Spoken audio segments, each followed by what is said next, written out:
Paratopia Podcast Storytelling apresenta Aviso de gatilho. Este podcast trata de temas sensíveis como morte, abuso, estupro, incesto e suicídio, não sendo indicado para todos os públicos.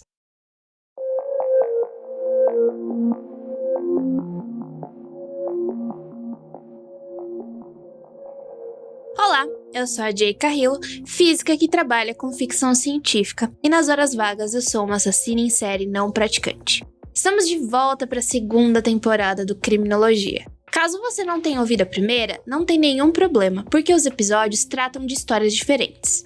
O Criminologia é um programa voltado para casos reais, o famoso gênero de True Crime. Nesses episódios, eu vou abordar o tema de aniquiladores de família.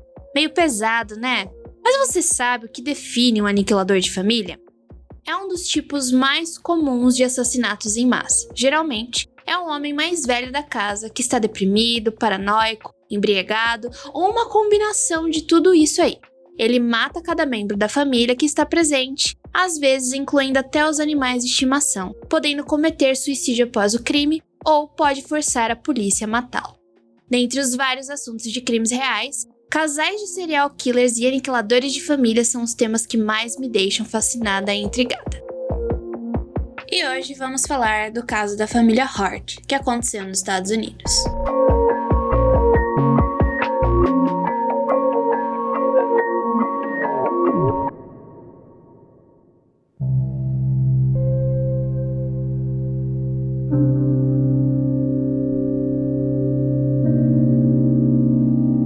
Em novembro de 2014, a foto de uma criança de 12 anos chamada Devonte Hart se tornou um símbolo das reivindicações raciais. Confortado nos braços de um policial branco, Devonte era um menino preto que estava chorando quando a foto foi tirada durante um protesto contra a brutalidade policial, depois que o grande júri do Missouri se recusou a indiciar um policial da cidade de Ferguson pelo assassinato de Michael Brown, garoto de 18 anos que foi baleado enquanto estava a caminho da casa da avó. 5 anos antes, Jennifer e Sarah Hart adotaram Devonte junto com mais 2 crianças que se juntaram a uma família composta já por outros 3 filhos. No dia 26 de março de 2018, todas as 6 crianças estavam em um carro do tipo SUV com suas mães, quando todos caíram de um penhasco no condado de Mendocino, na Califórnia. Enquanto as buscas nas proximidades levaram aos corpos de Jennifer, Susan e 4 das 6 crianças Hart, uma das filhas foi encontrada apenas semanas depois na praia, mas os restos mortais de Devonte nunca foram localizados. As lágrimas e o abraço de Devonte podem até ter sido interpretados pela mídia como uma luzinha no fim do túnel, mas no final, elas escondiam uma realidade muito mais complexa e obscura.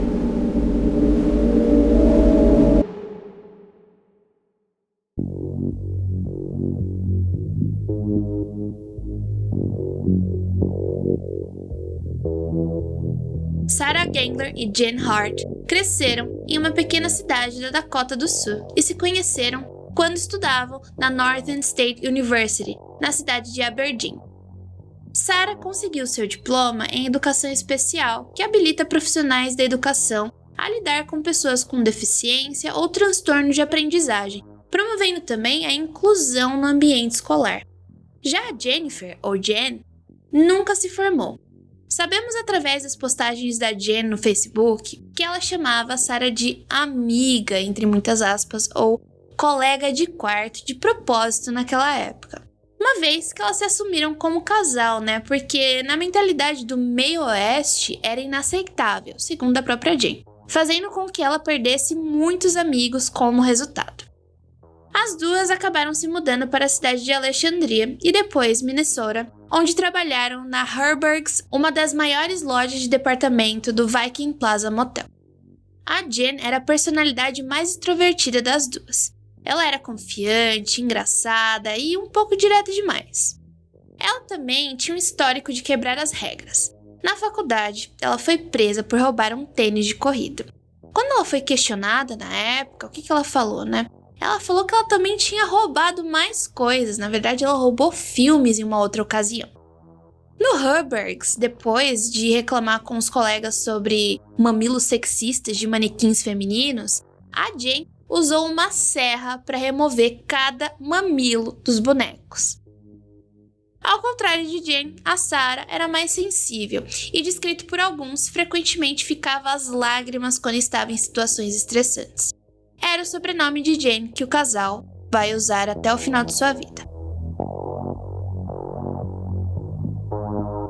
Já em 2004, as duas, que tinham mais ou menos 25 anos de idade, adotaram uma menina de 15 anos e, imediatamente, o casal começou a reclamar da garota, dizendo que ela pegava comida do lixo, uma coisa bem clima de fofoca, sabe? Bem white girl problems. E esse negócio de white girls aí vai ser uma coisa que vai ser perpetuada até o fim dessa história e vai ser uma das problemáticas que a gente vai ter que abordar. Em entrevista com o jornal do Seattle Times, essa garota, agora com quase 20 anos, disse que viveu com as Hart por menos de um ano e nunca na vida havia comido lixo. Na realidade, ela acreditava que ficaria com a família até completar os seus 18 anos, mas uma semana antes dos 3 primeiros filhos adotivos chegarem, as Harts deixaram a menina no jardim de infância local, perto de onde ela teria uma sessão com a sua terapeuta, né? Quando ela entrou na consulta, ela foi informada que as Harts não voltariam para buscá-la. Basicamente, as duas deixaram ela lá e nem chegaram a conversar com ela. Tipo, olha, assim, não rolou, a gente já adotou mais 3 crianças, mas você não vai dar certo. Agora eu não entendo, na minha cabeça não entra muito. Como é que você adota uma adolescente de 15 anos, não gosta dela? Eu acho isso meio absurdo. E daí você vai lá e adota mais 3 crianças, a gente vai ver que essas 3 crianças têm uma idade muito menor do que essa moça, né? 2 anos depois, a Jane e a Sarah resolveram adotar outros 3 membros para sua família no sistema adotivo no Texas. Marks, de 7 anos, Hannah, de 4 anos, e a Abigail, que tinha só 2 aninhos. E o que a gente sabe sobre essas crianças? Bom, elas eram crianças pretas e, estatisticamente falando, o sistema e o preconceito dificultam a adoção delas. E aqui vão os dados mais ou menos arredondados entre os anos de 2019 e 2021. Das cerca 5.000 crianças e adolescentes cadastradas no Brasil, 91,94% têm mais de 6 anos de idade, 16,06% são negras e 35,21% têm algum problema de saúde ou deficiência. Essas 3 características, elas reduzem bastante as chances de adoção. Dados do Conselho Nacional de Justiça apontam que, entre os 42 mil pretendentes à adoção, 86% não aceitam adotar as crianças com mais de 6 anos de idade, 45% não querem adotar crianças negras e 62% não concordam em adotar crianças com problemas de saúde ou alguma deficiência. Essa dificuldade de adoção entre irmãos também é alta. Vale ressaltar aqui que eu, por exemplo, tenho minha mãe é adotada, minha tia é adotada, mas é aquela adoção que a criança já sai do hospital.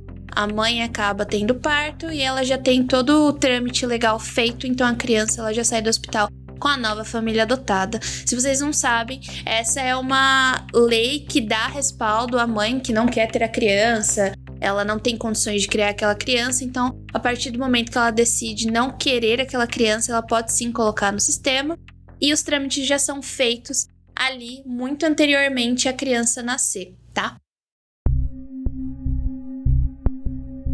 Em um post no Facebook, a Jenny ela descreveu sua primeira noite como mãe de 3 filhos.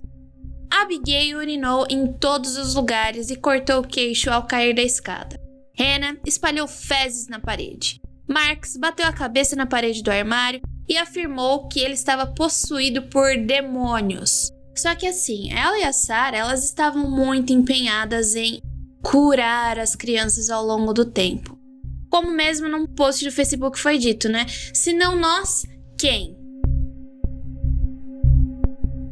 Logo depois disso, a nova família Hart tirou uma foto que fez parte do site da agência de adoção. Todos sorrindo e muito felizes. Mas havia um propósito, claro. Eles estavam procurando mais 3 crianças de qualquer etnia até 8 anos de idade. E foi na primavera de 2008 que eles adotaram os 3 irmãos, Devonte, de 5 anos, Jeremiah, de 4 e Sierra, de 3. Depois que a mãe biológica de Devonte, Sherry Davis, perdeu a custódia de seus filhos por conta do abuso de substâncias, em agosto de 2006, eles foram entregues à tia paterna, Priscila Celestine, sob a condição de que não tivesse contato com a sua mãe biológica. No entanto, depois que ela foi obrigada a trabalhar no turno da noite, a Priscila ela permitiu que a Sherry cuidasse das crianças. Só que isso é uma violação de custódia, e como resultado, as crianças foram retiradas dos cuidados da tia, e um tribunal impediu ela de obter a custódia permanente. As crianças foram então colocadas em um orfanato, mas o filho mais velho, Dante, não foi adotado pelas Harts por causa de problemas comportamentais. Bom, se vocês não notaram ou não estranharam nada até agora, eu acho que esse é o momento principal para vocês notarem o problema. Primeiro, a gente já teve o problema da garota aos 15 anos, uma adolescente que elas não gostaram e que não se sentiram à vontade com a garota, e foi lá e devolveram ela. Tá bom. Não tá bom, mas tá bom. Daí depois, as duas têm uma prioridade de idade, até 8 anos de idade. E o Dante, que é um filho mais velho, né, falando que tem problemas comportamentais, não foi adotado. E você pode ter percebido que adotou de uma família e depois adotou de outra. Então adotaram irmãos juntinhos, né? O que é uma coisa legal. Porém, no entanto, contudo, todavia, tem que ter essa margem aí de idade, o que é meio problemático. Por que elas querem pegar crianças com essa idade mais novas? Elas estão tentando dar? O que tá acontecendo aí? Entendeu? É óbvio que a gente tem os nossos problemas a partir da adolescência, que nem são problemas, né? A gente tá aprendendo a viver, a entender o nosso lugar de pertencimento na sociedade, qual é o grupinho que a gente vai ficar, a gente é popular, a gente é nerd, tem tudo isso acontecendo, e é óbvio que existe um agravante quando você está em um orfanato, né? E ainda por cima num processo de adoção, onde você vai para uma família que você ainda não conhece, não tá habituado, você não cresceu com eles, né? Então, o primeiro disclaimer aí dessa história é aqui. Mesmo que a Priscila estivesse ali lutando pela custódia há mais de 2 anos, nada impediu a adoção, porque o instituto ele já estava familiarizado com as Harts. Então, uma vez que você tá no sistema, que era o caso delas, fica tudo mais fácil. Então, a Jane escreveu em seu Facebook sobre entrar no centro de adoção do Texas, dizendo que o Jeremiah imediatamente abraçou suas pernas e disse: "Você é minha mamãe agora." E se você ainda não percebeu, outro ponto de atenção é que a Jen, ela é muito ativa nas redes sociais. E isso também vai ter um ponto de atenção mais pra frente. 2 anos depois, enquanto a família estava morando ainda em Minnesota, uma professora das crianças observou hematomas no braço esquerdo de Hannah e foi informada de que ela estava apanhando da Jennifer com um cinto. Em poucos meses, todas as 6 crianças foram retiradas do sistema escolar público por 1 ano. A Jen ficou em casa com as crianças enquanto a Sarah continuou trabalhando na loja de departamentos, tornando-se agora gerente da área de vendas da Herbergs. Ainda naquele ano, as duas se casaram apenas como seus filhos como testemunhas, porque, segundo a Jen nas postagens do seu Facebook, essa era a única rede de apoio que a gente tinha. Pelo que eu li e ouvi sobre a família das duas mulheres, na verdade, ninguém era contra o relacionamento delas e que a escolha delas se mudarem para outra cidade foi por conta das críticas em relação aos cuidados das crianças, e não por conta da relação ou orientação sexual delas.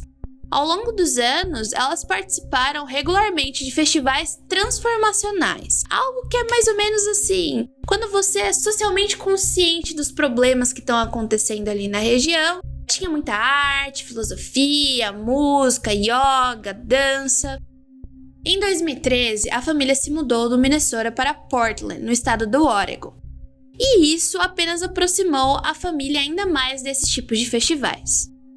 No subúrbio de luxo de West Lynn, elas viviam em uma casa de fazenda alugada e ainda criavam cabras e galinhas no quintal. A Sarah, ela conseguiu outro emprego como supervisora do Kohl's, que é uma loja de departamento também, né? E a Jane começou a levar as crianças em diversas viagens de carro para parques nacionais e festivais, muitas vezes vestindo roupas combinandinhas, sabe?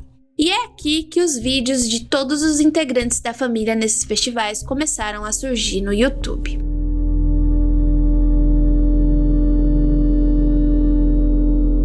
O que a gente viu até agora é que a Jen, ela não trabalha e quem tá bancando tudo por enquanto é só a Sarah. Só que essas postagens no Facebook da Jen, elas continuaram constantes, acumulando um número até que expressivo de curtidas. As suas atuações mostravam uma narrativa que era criada por ela mesma como uma mãe e mulher muito progressista. Em contrapartida, as fotos mostravam coisas que não condiziam com o que a Jen escrevia. Alguns dos seus seguidores notaram que o rosto de Marcus, um dos filhos, era tão fino que o seu maxilar saltava e que Jeremiah parecia assustadoramente ossudo. Cada post reafirmava o mesmo enredo. Aqui estão duas mães e seus filhos reabilitados, prosperando contra todas as probabilidades. A Jen, ela postava nas redes sobre os desafios de criar filhos pretos em um mundo racista. Uma mulher branca falando sobre isso. Por exemplo, ela comentou que uma vez Devonte tinha sido xingado no centro de Portland. Embora a Sarah não fosse tão ativa assim nas redes, a Jen frequentemente postava homenagens também à sua esposa, como no aniversário de casamento, ou então compartilhava prints de conversas de texto entre as duas.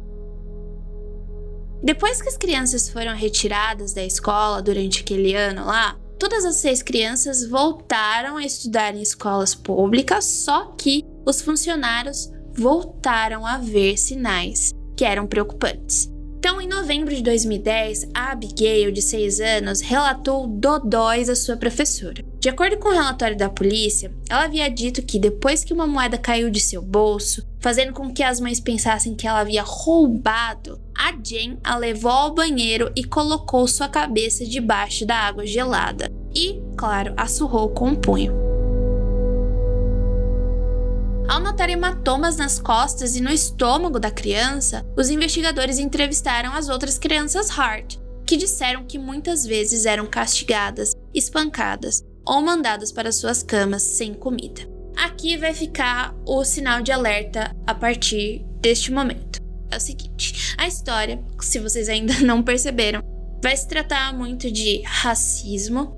A gente não vai chegar no nível de tortura, mas vai ter muitos maus tratos a crianças. Então, caso você não se sinta à vontade com esse tipo de história, a gente se vê semana que vem, tem outros episódios para você ouvir. Eu não recomendo, que as coisas vão escalar de uma forma bem ruim, então não aconselho para pessoas sensíveis a esses tipos de tema.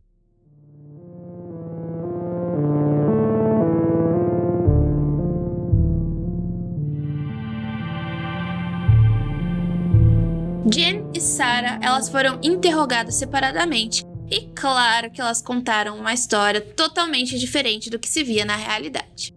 A Sarah disse que na verdade foi ela quem bateu na Abigail porque estava com raiva.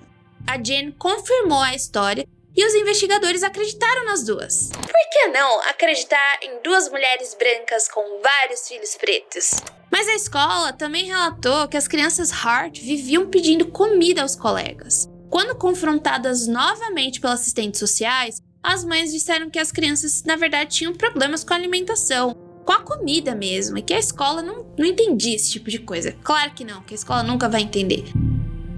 Foi nesse momento que todos os 6 filhos foram, de fato, retirados da escola, mais uma vez, e não voltaram. A comida, ela parecia ser um grande tema ali que causava tensão na família Hart. Um denunciante mencionou uma vez que a Jen havia permitido a cada criança apenas uma única fatia de pizza para o jantar. E quando descobriu que alguém tinha comido mais de uma durante a noite, ela puniu todas as 6 crianças, fazendo com que elas usassem máscaras de dormir, daquelas que a gente usa para cobrir os olhos, sabe? E a claridade não entra, não incomoda. e deitar em um colchão de ar por 5 horas. Para mostrar ainda que as crianças comiam livremente, né? Na verdade, elas comiam livremente só quando a Jane não estava por perto, porque uma vez que ela colocasse os pés na casa, todos eles se recusariam a comer ou falariam que não tinham comido nada ali na casa durante o dia.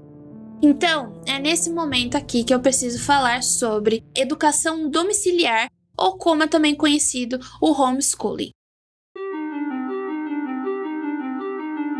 O homeschooling, ele consiste numa modalidade de ensino em casa, realizado pelos pais ou responsáveis da criança, sem que ela precise, de fato, comparecer à escola.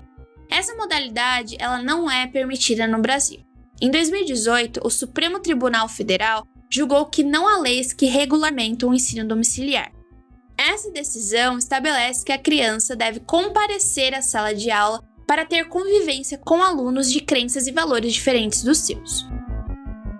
Existe um projeto de lei para autorizar o homeschooling no Brasil. O plenário da Câmara dos Deputados aprovou o texto no dia 19 de maio de 2022 e segue em análise pelo Senado, onde ainda pode ter alterações, claro. Caso a proposta tenha mudanças pelo Senado, segue de volta para a Câmara. Do contrário, o projeto vai para a sanção ou veto da Presidência da República. E assim, galera, eu trabalhei com educação durante 3 anos, que foi ali no meu meio para o final da graduação. E o que eu percebi e também além de todo esse meu estudo, de tudo que eu ouço sobre crimes reais, a escola, ele é um ambiente neutro, não só um ambiente neutro, mas também um ambiente que vai poder ver sinais se alguma criança está tendo problemas em casa, não só problemas em casa, como problemas de aprendizagem. A gente tem profissionais que, com a sensibilidade e o estudo que eles tiveram em meio ao ensino e educação, que conseguem ver esse tipo de coisa, né? Aliás, muitas das vezes, quando uma criança é abusada dentro de casa, é a escola que consegue ver isso. E eu não tô nem falando, a escola não é só boa por causa desse ponto. É também o que eu disse antes, né? É você ter contato com valores e crenças diferentes das suas. Ou seja, você tem contato com outras pessoas de religiões diferentes, de culturas diferentes, que tem sistemas dentro de casa que funcionam de formas diferentes da sua, e você aprende, você vai acabar até crescendo com isso, né? Essa é a oportunidade, além de, claro, socializar. Essa é uma forma de socialização, né? Conhecer coisas fora da sua realidade. Então, eu sou 100% contra o homeschooling, nem tem como esconder isso, justamente por causa de todos esses fatores. Já nos Estados Unidos, por lei, os pais que querem educar seus filhos em casa, eles devem notificar o seu distrito, e as crianças, elas precisam fazer alguns testes que são padronizados. Os Harts nunca registraram seus filhos como educados em casa no Oregon, e isso chegou às autoridades em 2013, quando 2 denunciantes ligaram para o conselho tutelar. De acordo com o relatório, o primeiro informante disse assim, abre aspas, Jane fez isso para compartilhar em sua página do Facebook, onde as crianças posam e são feitas para parecer uma grande família feliz, mas depois da foto tirada, elas voltam a aparecer sem vida, fecha aspas. Essa mesma pessoa, ela também alegou que as crianças pareciam robôs treinados, pedindo permissão a Jane para responder a qualquer coisa, mostrando muito medo em relação a ela. Os 2 informantes concordam que a única criança que realmente recebia atenção era Devonte. Eles disseram às autoridades que as mães eram mais duras com Hannah e Marks, ignorando ou até batendo neles. Uma amiga da família chamada Alexandra, com quem os Harts ficaram em 2 ocasiões, afirmou em um comunicado após a morte de todos que a Jane administrava a família como um acampamento regimentado, não deixando as crianças chorarem e punindo-as por rirem muito alto. Além disso, ela disse que a verdadeira bondade, amor e respeito pelas crianças estavam, em grande parte, ausentes. O Conselho Tutelar visitou a casa dos Harts em agosto de 2013, apenas algumas semanas depois que a família voltou de um festival, entrevistando cada um dos irmãos separadamente, mesmo que a Jenny e a Sarah quisessem que isso acontecesse. De acordo com o relatório deles, o Devonte ele se ofereceu para ir primeiro. E todas as respostas das crianças foram quase idênticas. Nenhum deles falou sobre situações abusivas e Marks disse estar grato pelas mães por, entre aspas, mudarem a sua vida. Uma assistente social observou que, com exceção de Devonte, as crianças pareciam muito reservadas e mostravam pouca emoção. Quando foi a vez de falar com assistentes sociais, a Jen e a Sarah relataram que a Abigail tinha sido diagnosticada com um retardo mental limítrofe e que Jeremiah estava atrasado globalmente e poderia ser autista, mas que não acreditavam aí nesse tipo de diagnóstico. Elas também explicaram que a falta dos dentes da frente de Hannah foi provocada por uma queda enquanto ela corria em um piso de madeira no ano anterior. Segundo Hannah, ela precisaria esperar até os 17 anos para ter seus dentes consertados pelas mães. Se isso não é sinais claros de abuso e que tem alguma coisa errada com essa família, eu nem sei o que dizer. E claro, né, gente? O relatório da assistente social observou que a Jen estava certa de que muitos dos problemas da família vinham de outras pessoas que não entendiam seu estilo de vida alternativo. Jen disse que só disciplinou as crianças conversando com elas ou fazendo-as meditar por 5 minutinhos. De acordo com o relatório, de novo, a funcionária do Minnesota Child Welfare alertou: o problema é que essas mulheres parecem normais. Não tinha registros médicos anteriores para compará-los e que as crianças pareciam, entre aspas, muito inteligentes. As autoridades determinaram que, embora existam algumas indicações de abuso... Embora existam algumas indicações de abuso ou negligência infantil... Meu Deus, claro! Não havia situações suficientes para provar que isso aconteceu. Não, a criança ela precisa aparecer lá, tipo, ensanguentada, faltando um braço, uma perna, eu não sei, pra eles falarem que, tipo, ela... Gente, abuso, ele é sutil. É óbvio que essas mães não vão querer que pareça que as crianças estão sendo abusadas. A coisa é sutil, é comportamental. Não é porque tá faltando, só porque tá faltando um braço da criança que agora ela tá sendo abusada de fato. Então, o Estado encerrou o caso. Nesse momento, eu vou precisar falar de um outro crime que acabou sendo gatilho para que o caso da família Hart ganhasse projeção nacional.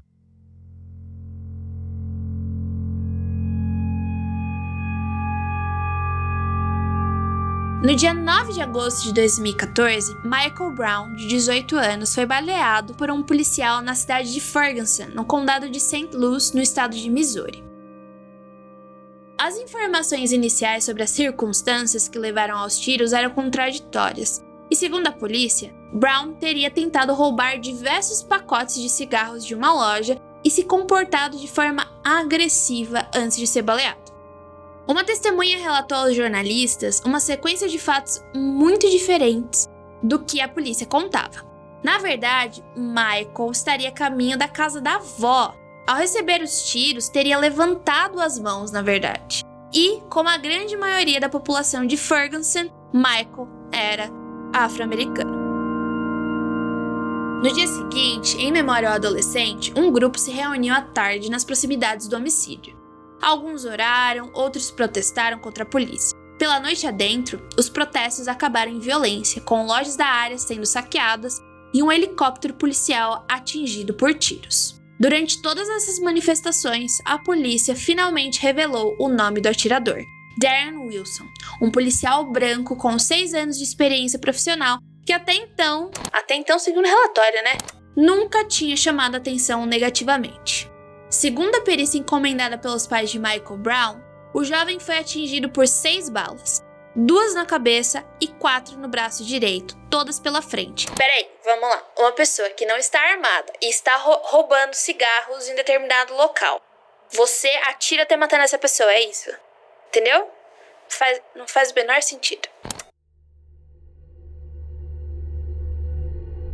Durante os 10 dias seguintes, os protestos acenderam violentamente. A gente vai ter emprego de gás lacrimogêneo, vai ter veículos blindados, a coisa vai evoluir a ponto de ter mais saques, mais ataques com coquetéis Molotov, tanto por parte da população, e por parte da polícia. Enquanto isso, a Jane e a Sarah, elas continuaram a usar a família para atrair atenção. Em dezembro de 2014, depois que o grande júri de Ferguson se recusou a indiciar Darren Wilson pela morte de Michael Brown, a família apareceu em um protesto do movimento Black Lives Matter, em Portland. Lá, o Devonte, que estava aos prantos, vestido um chapéu fedora e uma jaqueta de couro, carregava uma placa escrito "Abraços grátis" e se aproximou de um policial com equipamento anti-motim. Mais tarde, o policial disse aos repórteres que havia dito ao garoto: "Sinto muito, posso ter um desses abraços que você está oferecendo?" Devonte obedeceu e os fotógrafos tiraram fotos enquanto as lágrimas escorriam pelo seu rosto. Devonte disse que estava chorando porque estava triste com os eventos do país. Agora, vamos lá. Essa foto. Caso você queira procurar no Google, é uma foto muito bonita, tá? É realmente uma foto muito bonita, um garoto preto chorando, abraçando um policial. A gente vê que o Devonte tá realmente muito chateado com alguma coisa. Se a gente olha a história dessa família, é uma família que, pelo visto, tá tendo problemas raciais aí dentro, que as crianças estão sendo abusadas. Será mesmo que o Devonte estava chorando por conta do que tinha acontecido ou por conta de alguma coisa que as mães tinham feito?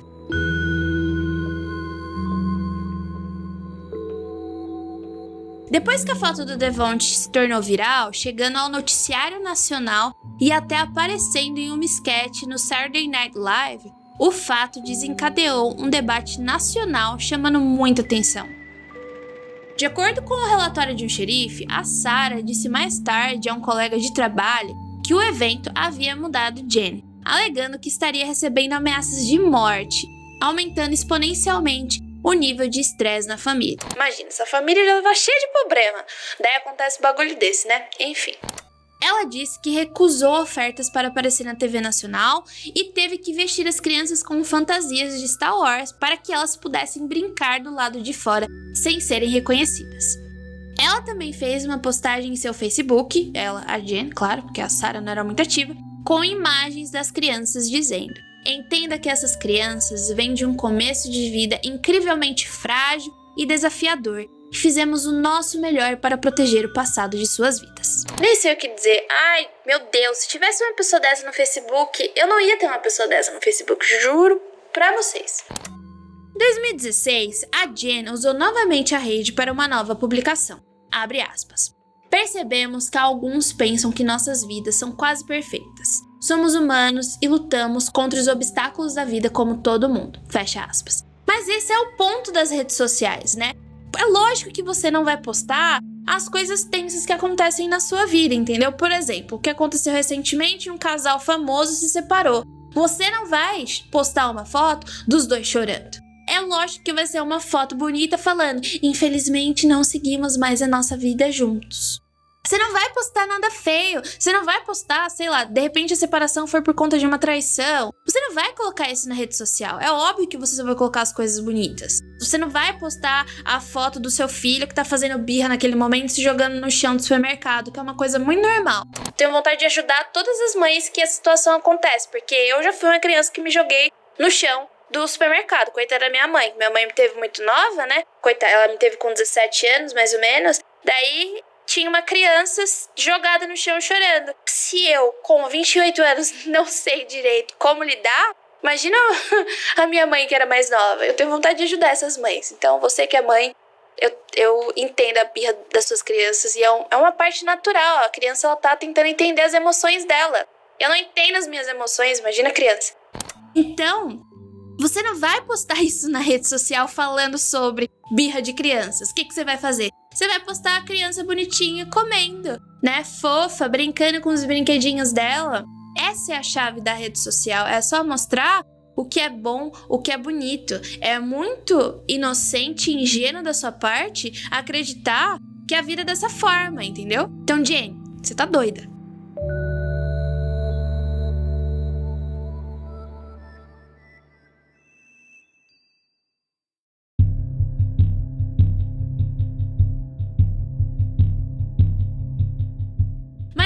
tarde, mas ainda naquele ano, a Jen sumiu por 6 meses das redes sociais, ressurgindo em 2017 escrevendo "This year slammed us hard", algo como "Esse ano foi extremamente difícil para nós", e anunciou que a família tinha se mudado para Woodland, em Washington, dizendo que convidaria as pessoas quando fosse a hora certa. Após a mudança para Washington, um amigo dos Harts fez planos para sair com a família, mas eles cancelaram de última hora. A última vez que ele os viu pessoalmente foi em novembro de 2017 em um show em Portland. Em um momento de silêncio, ele disse a Sarah que ela parecia desgastada, e ela respondeu: "Estou mesmo". Ele a abraçou, disse que lamentava que ela tivesse que trabalhar tantas horas para sustentar a família de 8 pessoas, e Sarah replicou: "Obrigada, não ouço isso com frequência". Ele também notou que Sarah levou a maioria das crianças para casa após a passagem de som, enquanto Devonte ficou com Jen durante o show. Algo realmente estava errado com a família Hart. Os vizinhos Bruce e Dana afirmaram que as coisas mudaram em uma quinta-feira, quando Devonte se aproximou de Bruce enquanto ele trabalhava em seu caminhão e pediu tortilhas. Eles não achavam isso tão fora do comum. Era como se um vizinho pedisse uma farinha de trigo, um sal, um açúcar. Só que Devonte, já com 15 anos, voltou na sexta-feira de manhã e novamente no sábado à noite, pouco antes desses vizinhos saírem da cidade. A cada vez que ele passava lá, o Devonte ele olhava nervosamente para a entrada da garagem da casa dele e implorava a Bruce e Dana que não contassem às suas mães. Ele não entrava, mas aceitava várias barras de proteína e voltava mais tarde para mais comida. Uma vez ele apareceu com uma lista de desejos: manteiga de amendoim, frutas, bagels, carnes enlatadas e produtos não perecíveis. Ele pediu a Bruce e Dana que colocassem esses itens em uma caixa perto da cerca, em um lugar onde suas mães não pudessem ver. Em um evento anterior a esse do Devonte, logo depois que as Hart se mudaram para Washington, a Hannah, ela pulou da janela do quarto do segundo andar por volta da 1h30 da manhã e chegou até a residência desses mesmos vizinhos implorando: "Não me façam voltar, eles são racistas e abusam de nós". Logo depois, as Hart encontraram a Hannah e a levaram de volta para casa. No dia seguinte, Jen tentou explicar o incidente, alegando que Hannah estava mentindo e que as crianças ocasionalmente agiam daquela forma porque eram bebês nascidos das drogas e que a mãe biológica de Hannah era bipolar. Ai, nem sei.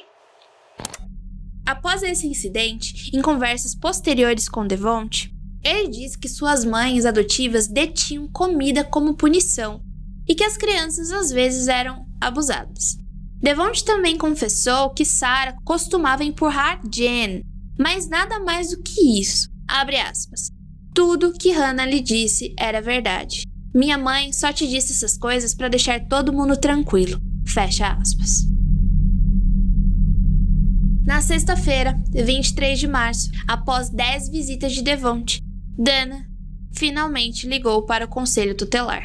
Naquela tarde, um funcionário de lá que estava a caminho da casa dos Hart viu o carro de Jen parar na garagem, mas quando ele tocou a campainha minutos depois, ninguém respondeu, então ele deixou seu cartão na porta.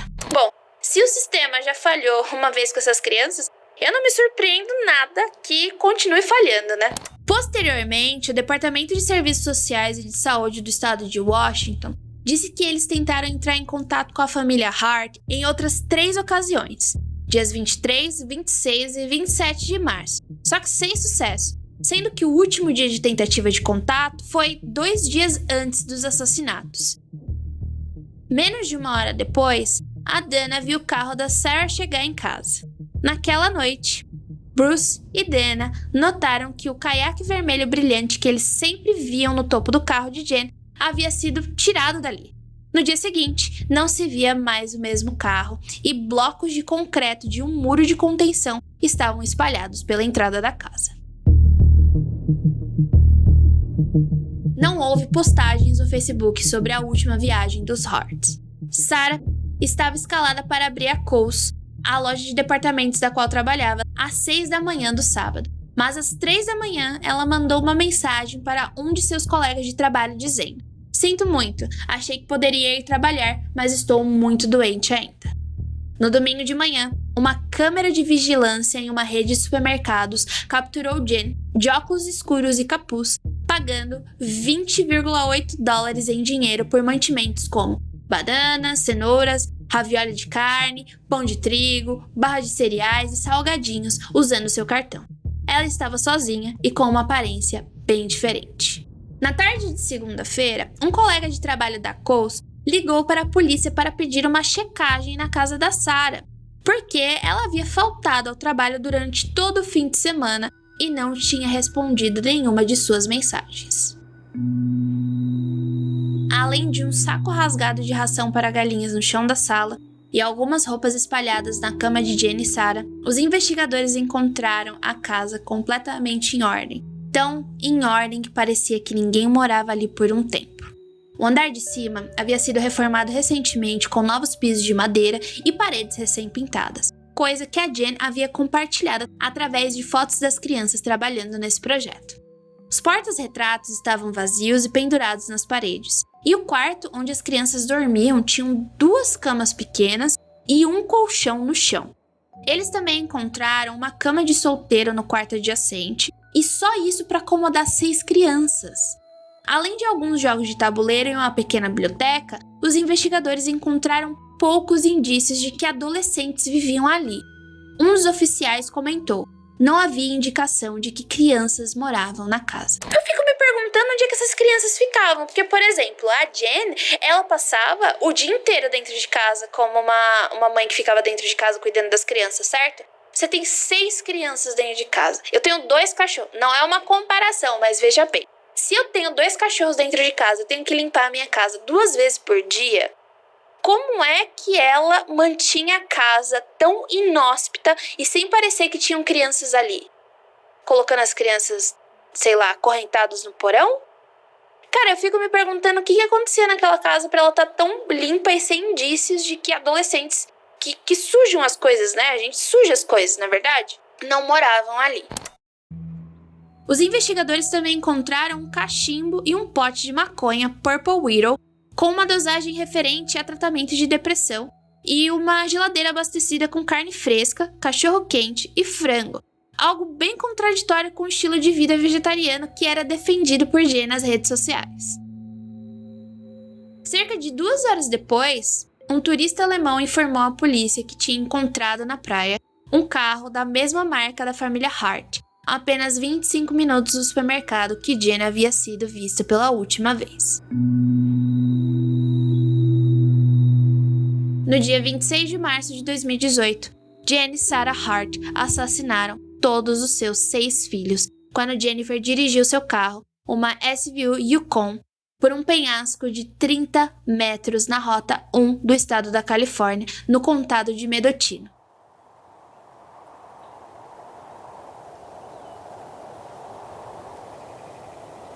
Os corpos de 3 crianças, Marks, Jeremiah e Abigail, foram encontrados dentro do veículo que caiu de cabeça para baixo em uma praia abaixo do penhasco. Os restos mortais de Sierra foram encontrados mais tarde, e tudo que acharam de Hannah foram os restos de seu pé, ainda em um sapato, que apareceu em uma praia da Califórnia algum tempo depois. Os corpos de Devonte e Hannah não haviam sido encontrados até aquele momento.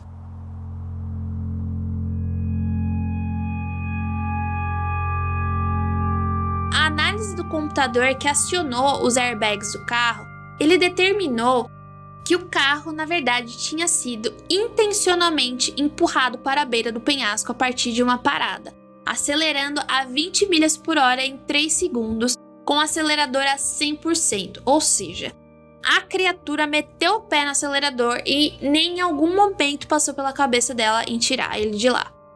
Os resultados da toxicologia mostraram que o teor de álcool no sangue de Jennifer estava acima do limite legal no momento do acidente e que tanto Sarah quanto 2 das crianças tinham difenidramina, um antihistamínico que dá sono em seus sistemas. No computador de Sarah, haviam pesquisas no Google antes do acidente, perguntando sobre a letalidade do Benadryl, que é o composto que eu falei antes, que é a difenidramina, e sobre morte por afogamento. Suas buscas também incluíam abrigos para cães sem matar, sendo que os 2 cães da família foram encontrados dentro da casa deles. Agora, eu fico pensando, né? Será mesmo? Porque assim, quando a gente vai ver a relação entre a Sarah e a Jen, a gente vê que tem uma que domina e uma que só aceita, né? Aparentemente, a personalidade dominante aí é a Jen. Então, será que foi mesmo a Sarah que fez essas pesquisas ou foi a Jen que foi lá e pesquisou no computador, né, da Sarah para ver o que ela poderia fazer? Não sei. Fica aí, nunca saberemos, né? Porque a gente não sabe de fato o que aconteceu. Quando a história foi divulgada na imprensa, o corpo de Devonte não tinha sido encontrado e os investigadores ainda estavam tentando encontrar os parentes biológicos da Hannah para tentar testar o DNA do pé que apareceu na costa, perto do local uma semana após o acidente. Alguns acreditam que o Devonte e a Hannah nunca de fato estiveram no carro e, na verdade, foram mortos muito antes do acidente. Os restos mortais das outras crianças foram liberados para as famílias de Jen e Sarah. Alguns dias depois, um juiz do Tribunal Superior decidiu que Devonte estava no veículo sim no momento do acidente e uma certidão de óbito foi assinada. O júri de 14 membros decidiu por unanimidade o caso como assassinato e suicídio. Ou seja, Jen e Sarah colocaram as 6 crianças dentro do carro e assassinaram as 6, cometendo suicídio as 2 dentro do carro também. E o departamento do xerife do condado de Mendocino encerrou oficialmente o caso, divulgando registros desclassificados em 2019.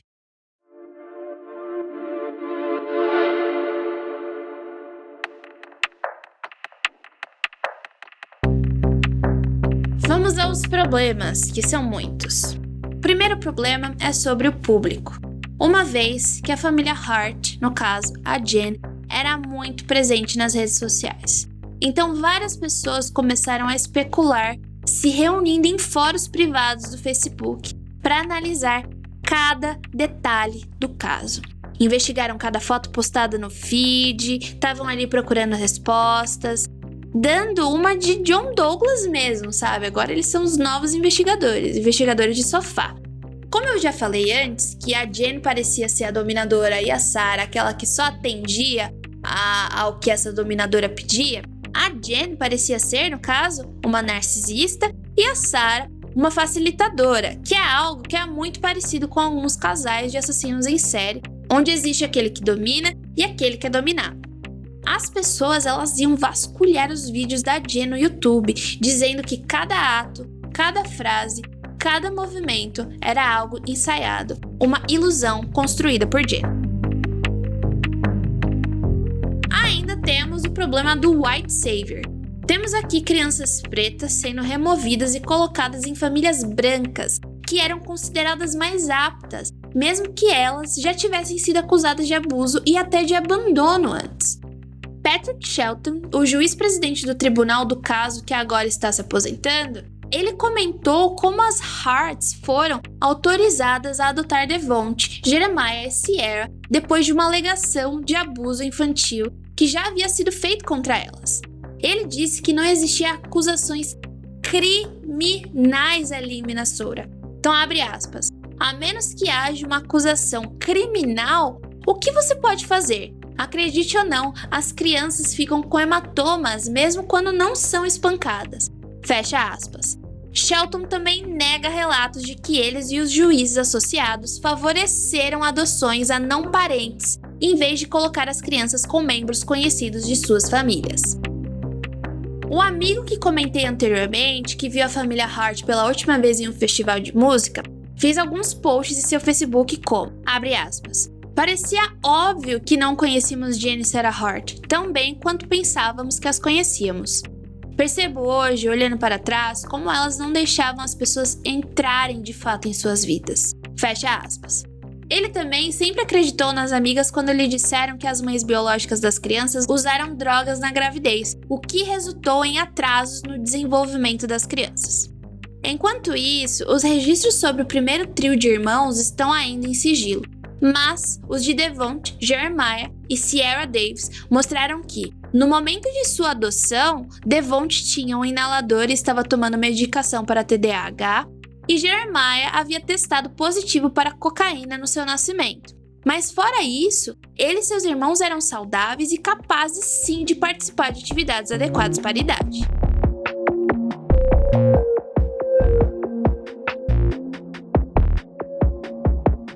Dessa vez, eu não vou colocar a Jenny e a Sarah na caixinha dos aniquiladores de família, porque antes de aniquiladoras, elas eram abusadoras que chegaram finalmente ao fim da linha. Mas claramente, elas viam a família como um sucesso. E quando ela, no caso a família, não atingia esse propósito, esse patamar, nada mais tinha sentido. Elas não estavam prontas para enfrentar as dificuldades e desafios que existem em criar crianças e adolescentes. E olha que eu nem tô entrando aí de novo no contexto da criança adotada. Honey Scott, que é uma PhD e professora de criminologia do Instituto de Tecnologia da Universidade de Ontário, comentou que não se surpreende com a diferença entre a vida pública e a vida privada da família. Ela diz que é muito importante que os abusadores gerenciem sua identidade pública. Então, se uma vítima diz, estou sendo abusada, as pessoas podem ter dificuldade em acreditar nisso.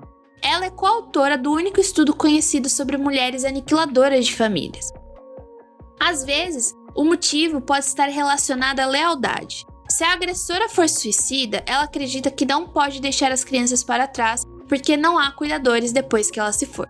Ou no caso da Jen, eu acho que ela não quer que tenha testemunhas que contem o que ela fez.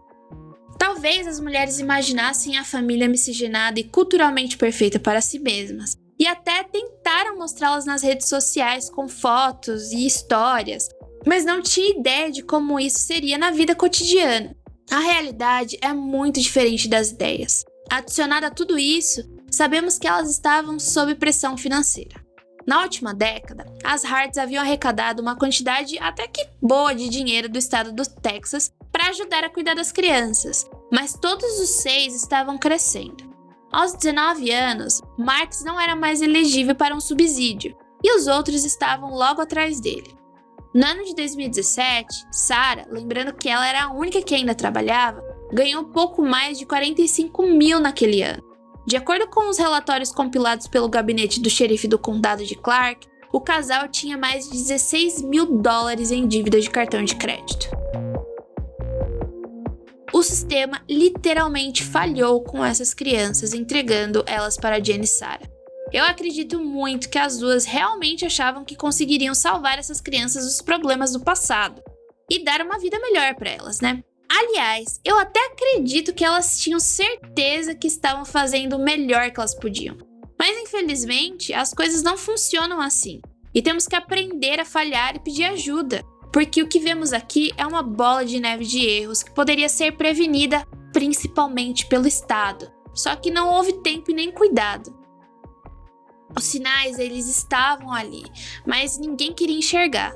Não existe família perfeita, e cuidado com o que os outros mostram nas redes sociais, sabe?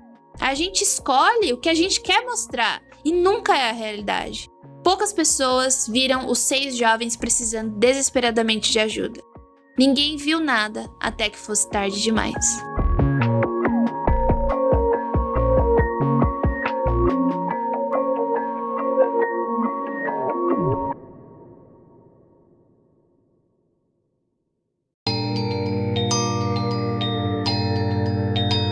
Esse foi mais um episódio do Criminologia Aniquiladores de Família, uma produção para a Topia. Esse episódio só foi possível graças a eu mesmo, que pesquisou e roteirizou a história, a Ananda Mida e ao Fernando Ticon, que revisaram e fizeram uma leitura sensível, além de todo o trabalho de organização, e ao Murilo, a alma sonora desse podcast. Esse projeto é independente e só é possível graças à contribuição de vocês. Se você quiser incentivar esse e mais projetos, entre em apoia.se/confidencial. E com uma assinatura de R$5 por mês, você já ajuda a gente pra caramba. E é isso, nos vemos na semana que vem.